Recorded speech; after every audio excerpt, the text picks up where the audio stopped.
without thinking, just say, I am color X. What color do you think you are? Sort of a creamy orange. A creamy orange. Yes, kind of an off-white, like you might have had your walls in the late 90s. We are going to do your aura photo. We find more often than not, people will actually get the color right. We have a sense of who we are. Can't wait. Let's see what happens. Put your hands on these plates. Feels a little bit like the electric chair, Eric. Is that There's little danger here. Okay. Here we go. An aura is a coloured band that some people say they can see around a human body, showing its spiritual state. Few can see them, but I'd found a man called Eric Sage who said he had a camera that could do just that. It seemed like an odd job, looking up people's auras every day. A bit awkward to be stepping in on something so private. But I supposed Eric was a professional, like a gynecologist or such. That's pretty good. This is Tinder gold, right here.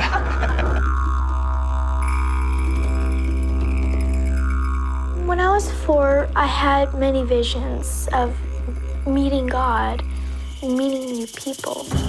Indigo children. Astral beings sent to guide us all to a higher plane, or hyper children running around with untreated ADD.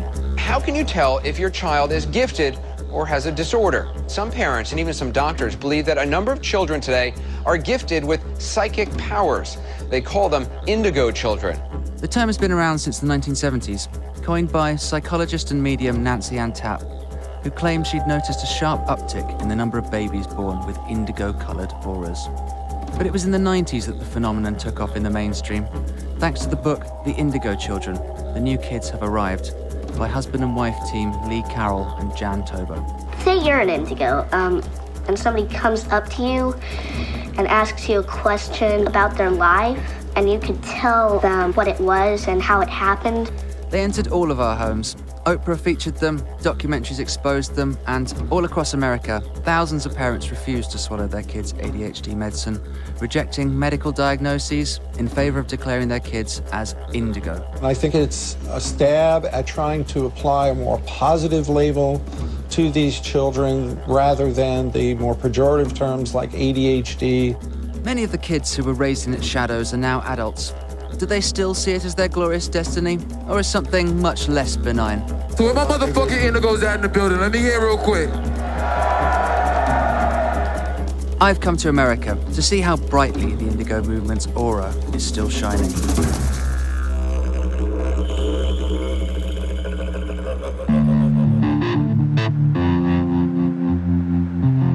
My journey began in New York, where I was in Sheepshead Bay to meet a full-blown adult indigo. It's been hard to put a definition on what exactly indigo is. The indigos are a leaderless group, but Edward, the man I'm about to meet, is at least the leader of the New York City Indigo Meetup group. So perhaps he'll have some ideas. Edward claimed to be on an intense spiritual journey, which was in part why his apartment contained no furniture. He first diagnosed himself indigo over a decade earlier, after an online test. Hello, Edward. I'm Gavin. I've come over from England to search about indigo children. I gather you're the boss of the NYC Meetup group for indigos. Yes, I'm the founder. So what are the key indigo traits? Highly psychic or intuitive. Many of them will capable of healing other people, whether emotionally or energetically or physically. Non-conformity to anything from school to parents, to jobs. That is why many of them out of place. They just plain simple different. There is no label to it. It's not ADD or ADHD. It's just a different vibrational, energetical type of a person. The whole notion of indigos, the whole idea is pretty much to change the way of the world in every aspect. And what are you here to do differently? My spiritual journey to help people, to bring the change individually as well as on a group level through spiritual awakening, conscious awakening, and change all the patterns you acquired one lifetime after another. Could you perhaps read my past lives? I will need to shut my eyes for a moment to give you an answer for that, all of that.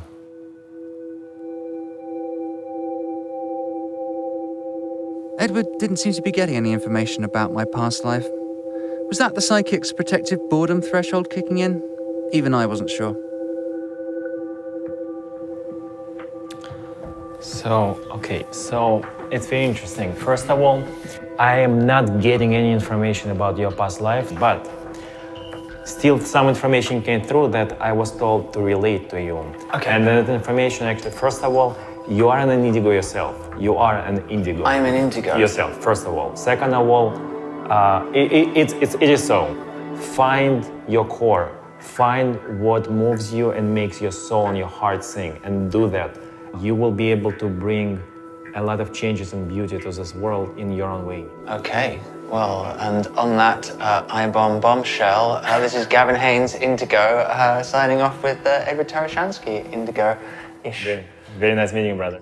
Edward's message to find what moves me was inspiring, but as what moved me was cockfighting and the films of Michael Bay, perhaps I was going to struggle to bring much joy into the wider world. The upside to being diagnosed indigo was that I was now part of a kind of extended family. I wanted to go and meet more of my brothers and sisters, so I went to see the Brands. Idelle, who was a holistic dentist, and her daughter, Diandra, who was an indigo healer. Hello. Holistic dentistry, it turns out, was just like regular dentistry, but with tuning forks sending out psychic vibrations, spiritually charged crystals for patients to hold during their root canal, and funky esoteric necklaces. So, not much like regular dentistry then. What does holistic dentistry entail? Holistic dentistry entails working with materials for the patient's highest good. You want to use dental materials that are biocompatible. Therefore, you don't want to use anything that's toxic, like silver mercury fillings are very bad. We also avoid fluoride, because fluoride also is a neurotoxin. Deandra, you are an indigo? Yes. At 16, I became a full-blown intuitive. I started seeing angels around people. I started seeing colors, that's the etheric field, the chakras on people. And then I started talking to other forms, so angels, archangels, ascended masters, god, goddesses, etc. So for me, it wasn't about separating myself or thinking that I was weird or different. It was just about knowing that there's something more and what can I do with this gift. We've written this book, Enlightened Indigo Child, so that parents and children together can learn what they need to do to have a very healthy child. All these kids are being institutionalized and labeled with some horrible mental or emotional disease, which they don't really have. I mean, with the example of Deandra, was she ever labeled as... Well, she was labeled as having some sort of disability, a learning disability. Here's a child who's absolutely brilliant in more ways than one, and we have a teacher who thinks she's got a problem. Okay. I know my child better than any teacher. I know she doesn't have a problem. If anyone has a problem, it's the teacher and the school system. The Brands offered to show me one of the services that made their dentistry holistic, specially made tuning forks to detox the body and balance its energies. A flat. The reason why we got into this was because I had my own challenges. I had Lyme disease for 8 years. Oh, no. And when I had it, I was quite handicapped. Conventional medicine said that I would never be well and I should just close up my practice and go on permanent disability. And that was gone when I took the weekend course in the tuning forks. It changed me. It changed my whole life. Sitting in the dentist chair, having tuning forks waved around me, felt very luxurious. It was a bit like when I was a kid and they had calming pictures of Donald Duck on the ceiling at the dentist.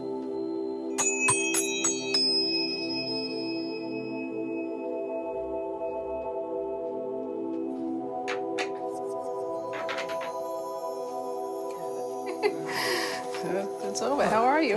Just kind of tripping balls there. I bet. Idelle seemed to place a lot of weight on her daughter's specialness, and the dynamic between them was certainly intense. A St. Elmo's fire of the auric field.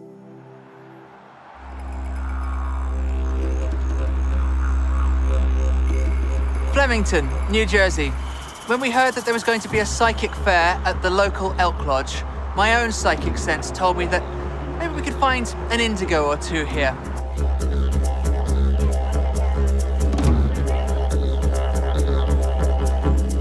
Well, the stones have all different properties. For example, we have like our rose quartz. Yeah. When you're looking for love. Can we get a couple of them? How much are they? They're $3 a pop.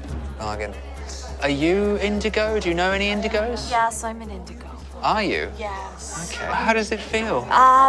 It was interesting. Now, as an adult, I can say I was out of body, and I was more comfortable out in nature.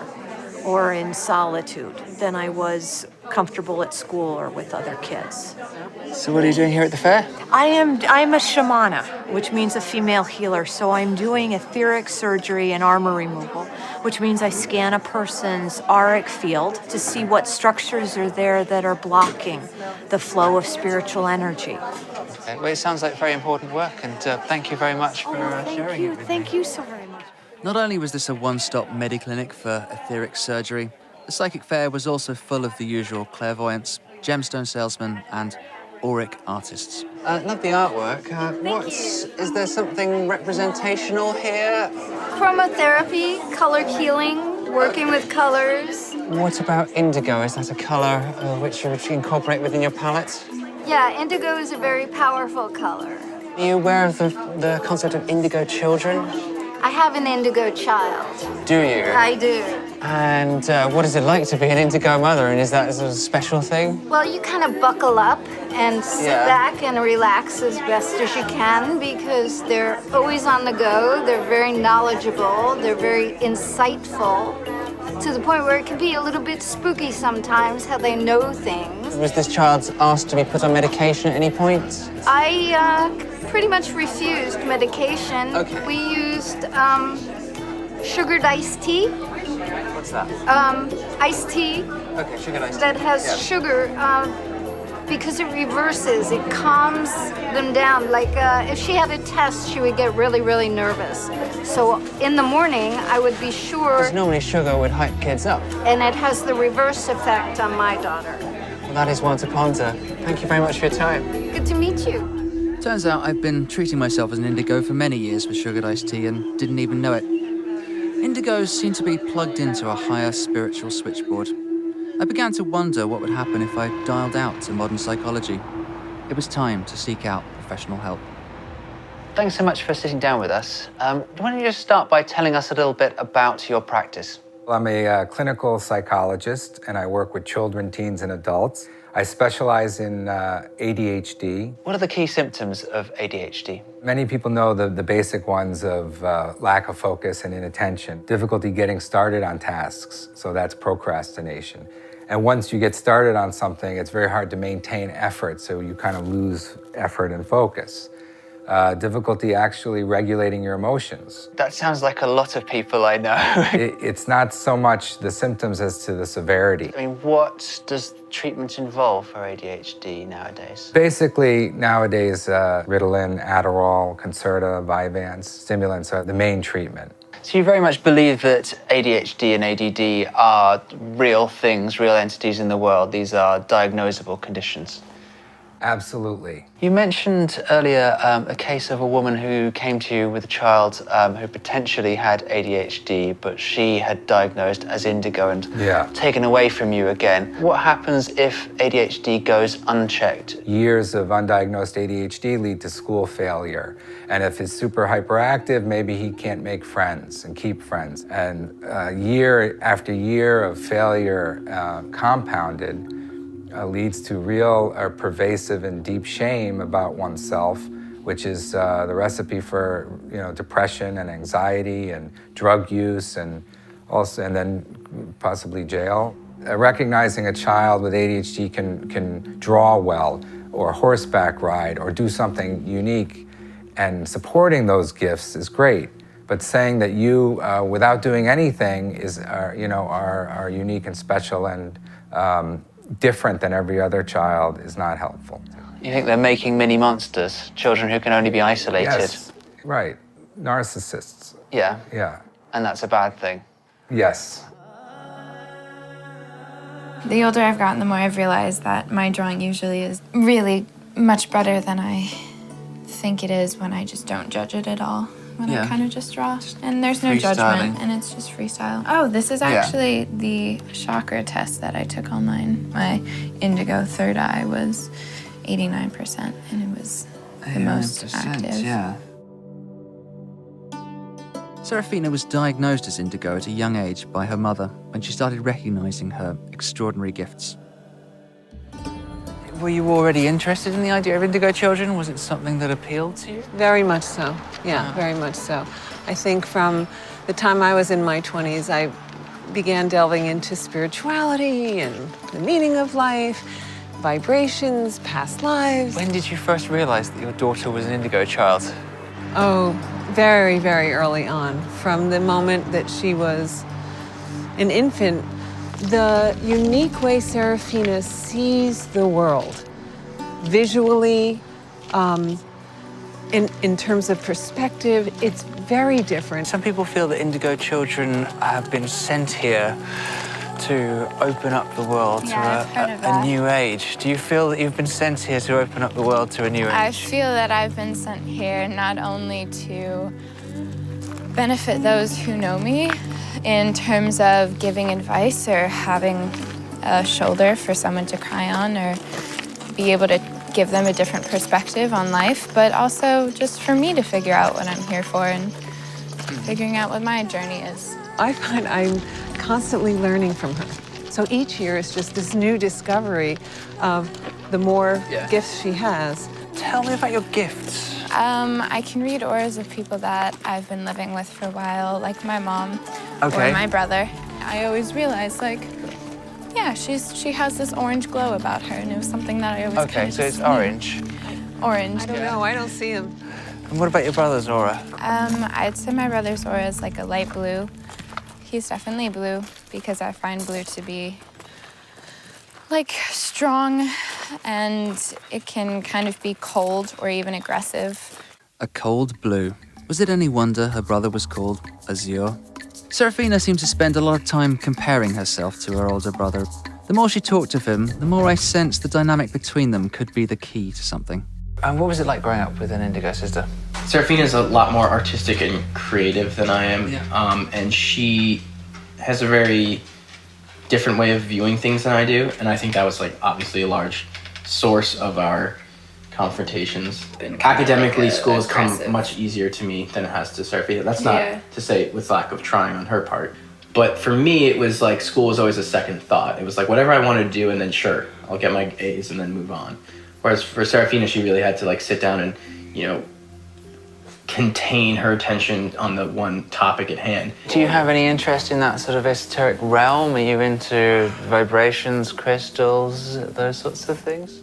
No, to be completely honest, that just, granted, Wait, no, finish that thought. I want to hear that. It makes you what? It makes me laugh almost like it's a joke. The significance of her being some type of like, I don't know, like okay. I understand she's a unique individual, but like to put a label on that and like as an indigo child, I'm not really, you know, if there's going to be like a new wave where they lead our world, our civilized through their creativity, maybe, I don't know. But probably not. Probably not. No. Okay. I think they'd have trouble with their shopping list, you know, just getting things done.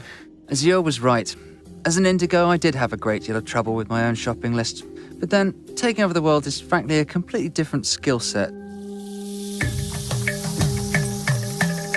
But in a world of online auto-diagnosis quizzes, indigo has long since spread its tentacles outside of the realms of psychic fairs to the hip-hop community. Together with the likes of Pro Era and Flatbush Zombies, the Underachievers are popularizers of an esoteric rap phenomenon some call Beast Coast, preaching the gospel of indigo through their music.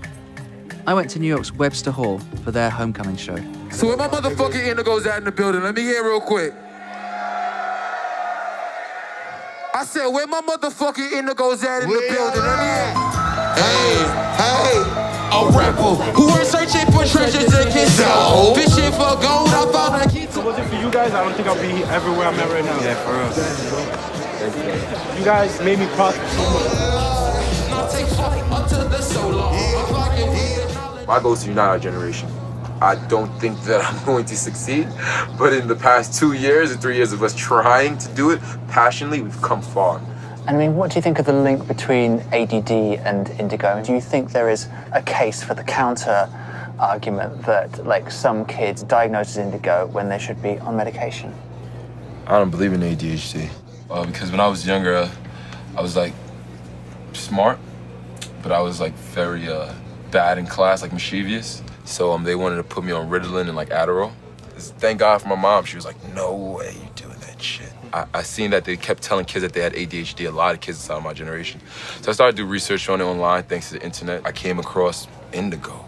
So then I just went on a mission from then, for me telling as many kids like, yo, you're not hyperactive, you're probably indigo. That's where it all started for me. So, told me that. Diagnosis indigo. Yeah. But is everyone you know indigo? Is that like a kind of a blanket statement? I mean, what percentage of your friends are indigo? Everyone. Like you are? Yeah. Like everyone is? Everyone. Okay. It's because of the power of the internet, right? It's linking us up in a way that we've never been able to link up before. The indigo shit became the universal consciousness. That's like my religion and what I believe in. And that's pretty much saying that God is the combination of every single living thing on the planet. But the problem is that we have country lines and we're divided by economic class and weight class and intelligence and color and race and culture and religion and all these different ways that are dividing us. We lose track of the connection that really keeps us together. Hearing Issa talk about this global lattice of weirdos and creatives he was hooking up was as powerful a vision of culture as I'd heard in quite some time. Indigo or no, he was a special kid. As the night wore on, indigo and brandy mixed easily. I did also wonder what indigo was doing to their health because I'd never seen so many medical marijuana prescriptions in my life. Around 1 a.m, Issa decided to teach me a funky new hip-hop dance called The Elephant. My standing had fallen sharply within the rap community since I'd failed to learn how to doogie, so it seemed a chance worth taking.